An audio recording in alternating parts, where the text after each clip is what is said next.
जय जिनेन्द्र। जैन क्षेत्र में आपका स्वागत है। ये कहानी है एक चोर की, उसके दुष्कर्मों की तथा भगवान महावीर द्वारा उसके उद्धार की।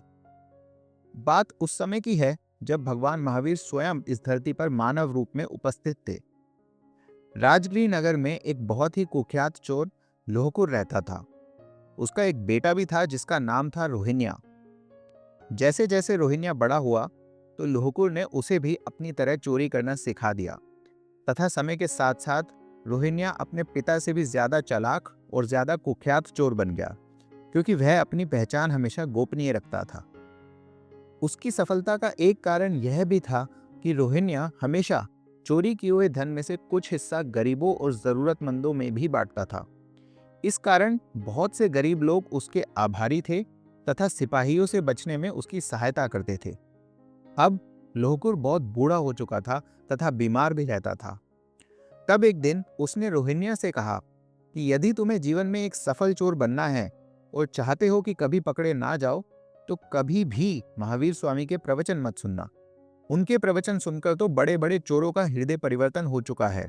इसलिए यदि तुमने कभी उनके प्रवचन सुन लिए तो फिर उसके बाद तुम कभी भी चोरी के भाव नहीं बना पाओगे।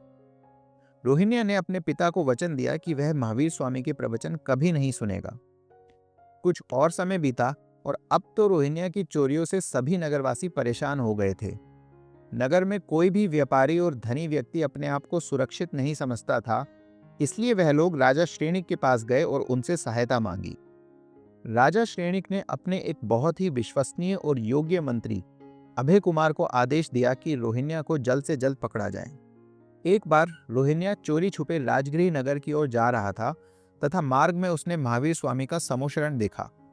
अपने पिता की आज्ञा अनुसार उसने अपने दोनों कानों को अपने हाथों से ढक लिया, जिससे गलती से भी वो महावीर स्वामी की प्रवचन ना सुन पाए।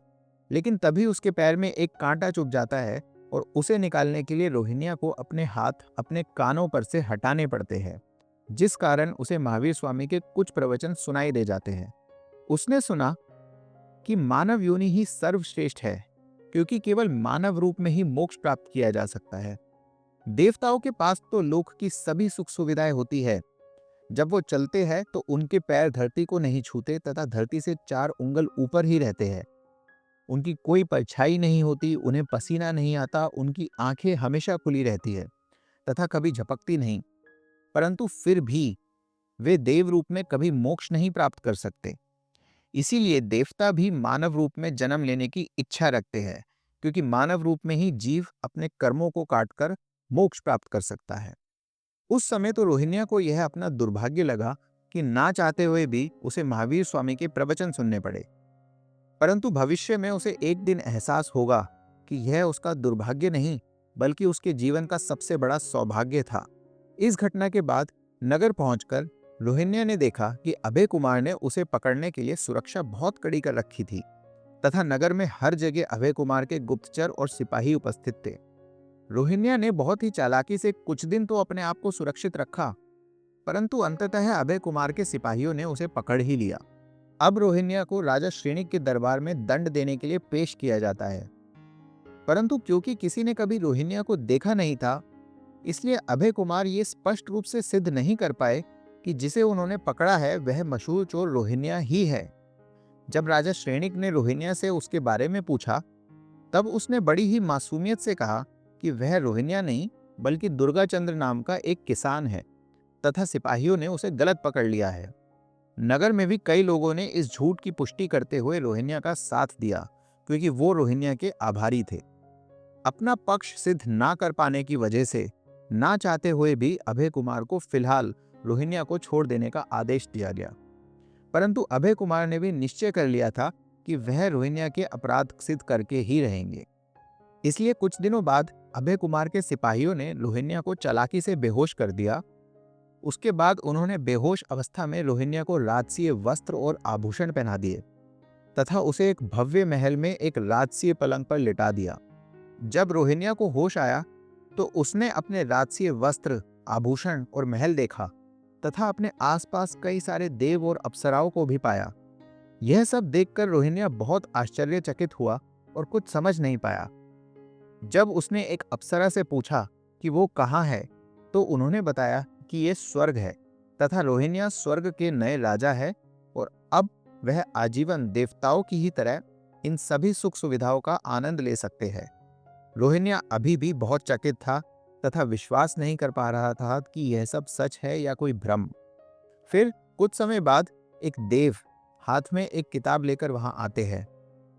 देव रोहिण्या को स्वर्ग के नए राजा बनने के लिए बधाई देते हैं और कहते हैं कि राजा बनने से पहले रोहिण्या को पूर्व जन्म में धरती पर किए हुए अपने कर्मों का लेखा जोखा देना होगा।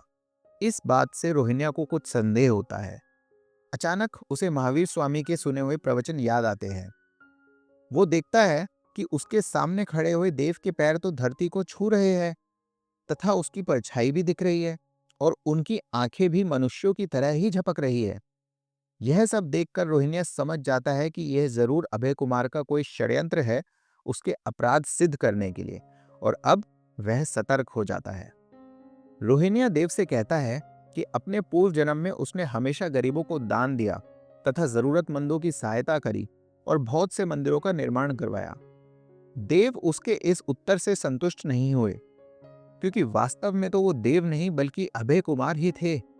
वो चाहते थे कि रोहिण्या अपने अपराधों को स्वीकार करे। इसलिए उन्होंने एक और प्रश्न करते हुए रोहिण्या से कहा कि पूर्व जन्म में किए हुए अपने पापों के बारे में बताइए। किंतु रोहिण्या ने बड़ी ही चालाकी से उत्तर देते हुए कहा कि उसने पूर्व जन्म में कोई भी पाप नहीं किया था और इसीलिए तो उसी के फल स्वरूप उसे स्वर्ग में देवता बनने का सौभाग्य प्राप्त हुआ है। अभय कुमार की बहुत कोशिशों के बाद भी रोहिण्या ने कभी अपने अपराध नहीं स्वीकारे और एक बार फिर अभय कुमार अपनी योजना में असफल हुए और अंततः ना चाहते हुए भी उन्हें रोहिण्या को छोड़ना ही पड़ा। इस पूरी घटना के बाद रोहिण्या बच तो गया था, किंतु अब उसका मन हमेशा विचलित रहता था। वो सोचता था कि अनजाने में सुने हुए महावीर स्वामी के कुछ प्रवचनों के कारण ही आज वह जीवित है, अन्यथा अभय कुमार अवश्य ही उसे अपराधी सिद्ध करके मृत्यु दंड दिलवा देता।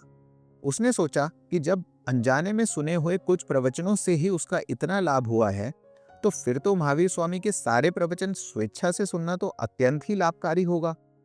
ये सोचकर उसके हृदय में गुरु भक्ति भाव आ गए और उसने निर्णय किया कि वह महावीर स्वामी की शरण में जाकर उनका शिष्य बनकर ही अपना जीवन व्यतीत करेगा। वह महावीर स्वामी के पास गया और अपने सभी दुष्कर्मों को हृदय से स्वीकार किया तथा क्षमा मांगते हुए उनसे निवेदन किया कि वह उसे अपना शिष्य बना ले। साथ ही उसने दीक्षा ग्रहण करने की इच्छा भी प्रकट की। तब महावीर स्वामी ने कहा कि जैन मुनि बनने से पहले उसे अपने सभी अपराधों को स्वीकारना होगा तथा प्रायश्चित भी करना होगा। इसके पश्चात रोहिण्या ने अपने सभी अपराधों को राजा श्रेणिक के सामने स्वीकारा तथा चोरी किया हुआ सारा धन भी नगरवासियों को वापस कर दिया।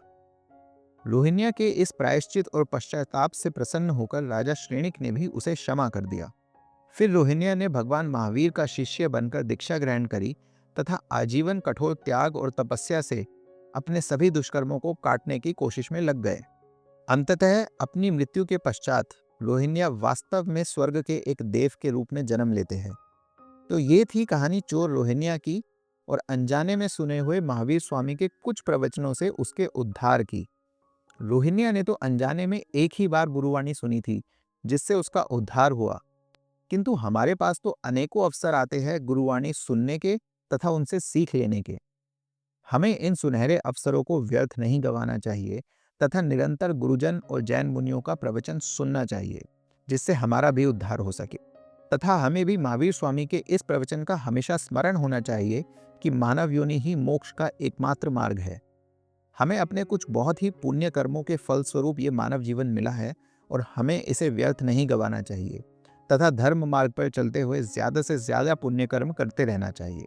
जय जिनेंद्र।